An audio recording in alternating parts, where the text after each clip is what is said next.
Welcome to the Explainer, everyone. I'm so glad you're here.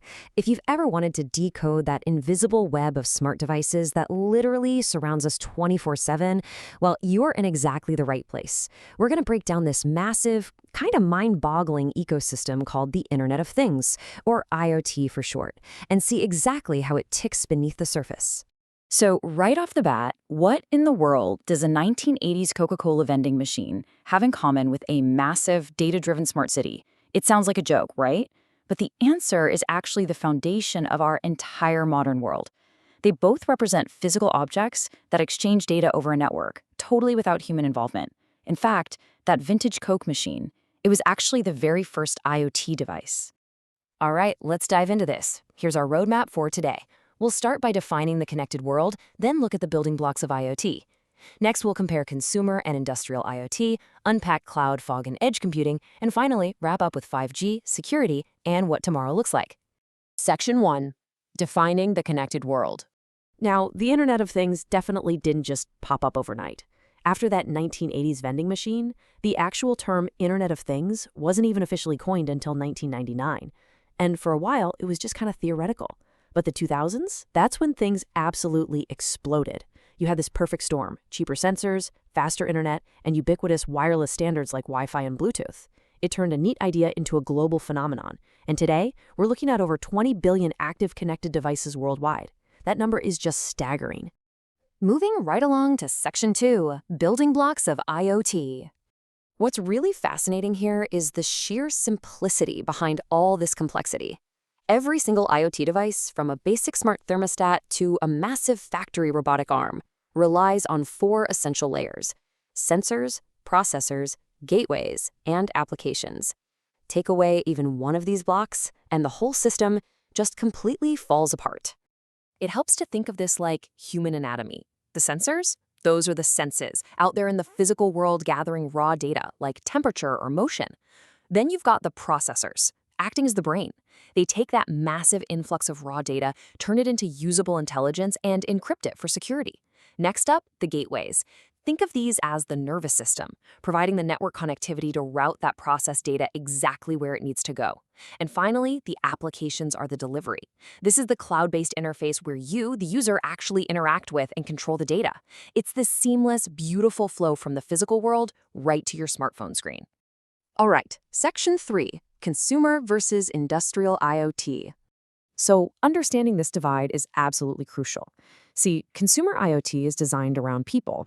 It's all about convenience, affordability, and easy Wi-Fi or Bluetooth setups. If your smart speaker drops its connection for a few minutes, it's a minor annoyance. But industrial IoT is designed around assets. We're talking heavy operational technology, durability, and mission-critical safety. In an industrial setting, if a sensor drops offline, it could literally mean catastrophic equipment failure or a serious worker safety hazard. The stakes are just completely different.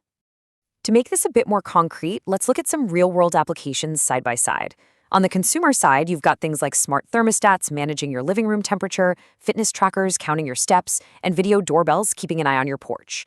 But jump over to the industrial side, and those exact same concepts scale up dramatically. Instead of a thermostat, you have predictive maintenance sensors on a factory floor preventing a $1 million breakdown.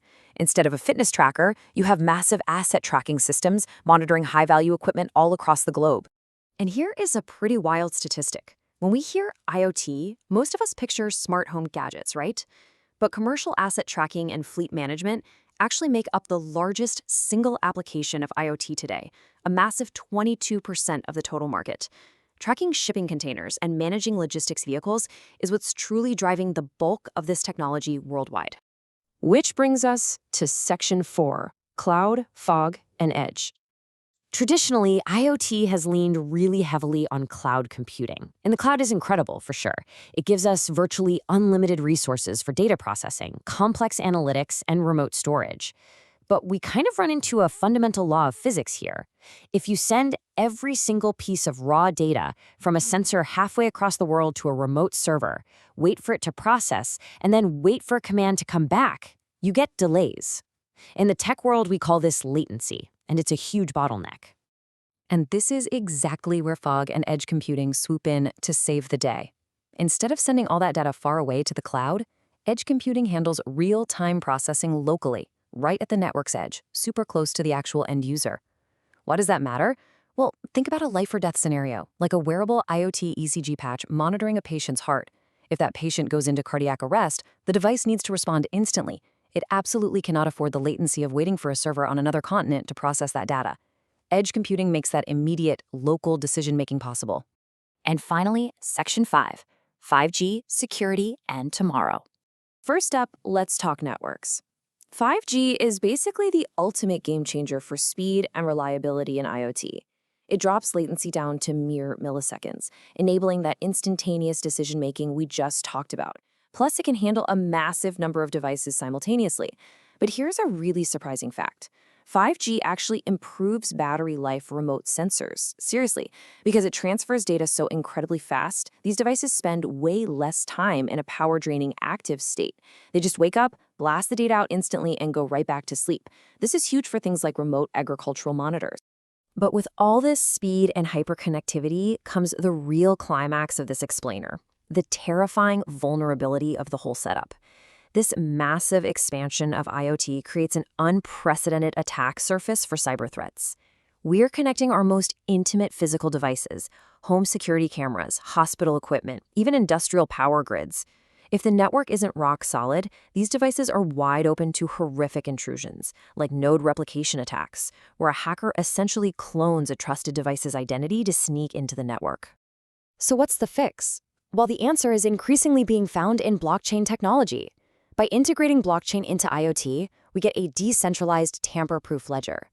It totally prevents data manipulation because there's no single central database for a hacker to target. It also handles device authentication perfectly, making sure a cloned node can't just spoof its way onto the network. Plus, it allows for automated smart contract transactions across supply chains. It's essentially the ultimate decentralized security guard. As one of our sources puts it so perfectly, blockchain provides a decentralized and tamper-proof ledger, reducing the risk of cyber attacks, data manipulation, and unauthorized access. In a world that is becoming more automated by the second, having tamper-proof security isn't just some nice-to-have feature anymore. It is absolutely critical for our safety and privacy. Which leaves us with this really vital question to ponder. As our world becomes fully automated, how do we perfectly balance the ultimate convenience of the Internet of Things with the critical need for absolute security? That's a massive challenge, and one that engineers, developers, and really all of us will be navigating for decades. I hope this explainer helped you see the invisible web around you just a little bit more clearly. Keep asking questions, keep learning, and I'll catch you next time.